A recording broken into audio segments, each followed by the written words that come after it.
Secret societies are great material for best-selling novels like The Da Vinci Code, but the sad reality for groups like the 5-century-old Freemasons is that fewer people these days are interested in their secrets. And in New Zealand, membership is at an all-time low. Here's John Watson. Freemasonry has long been shrouded in mystery due to its secret handshakes and passwords and connection with historic and religious symbols such as the all-seeing eye. But the once packed meeting rooms are now only half filled with old men. You'd go along to a meeting there and it would be pretty full indeed, yes indeed. Members of this Freemasons lodge are wearing black rosettes because another one of their brothers has died, now a common occurrence, as one by one the generation that joined the fraternity after the Second World War pass away. There were almost 47,000 members at its peak in the 60s, now there are fewer than 11,000. The Grand Master of New Zealand Freemasonry says although new members are joining, they can't compete with the number dying or the time pressures of today. I guess I could say that my father probably would never change a nappy in his life. I mean, no young man with a family is going to get away with that nowadays.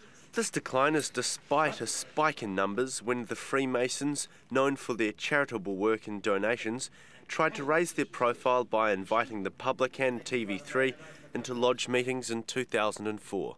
But Freemasonry is still very much a secretive society. In the meeting hall behind me, a master's initiation ceremony is taking place, something we weren't allowed to film.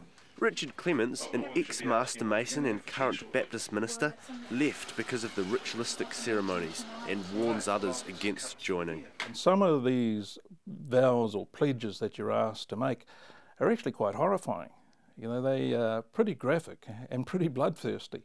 Historian Peter Lineham says Freemasonry has had a significant influence in New Zealand's history, both in business and politics.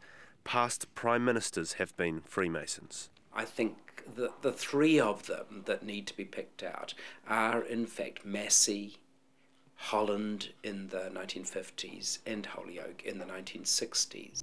During Sir Keith Holyoake's time, a new Parliament building was designed, originally sketched on the back of a napkin by British architect Basil Spence while he was at dinner with Holyoake.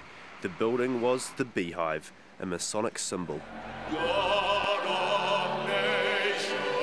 And our national anthem was written by a Freemason. Other Prime Ministers and Governors-General involved in Freemasonry, seen here in their regalia, include Richard Seddon and Viscount Bledisloe, after whom the Bledisloe Cup is named.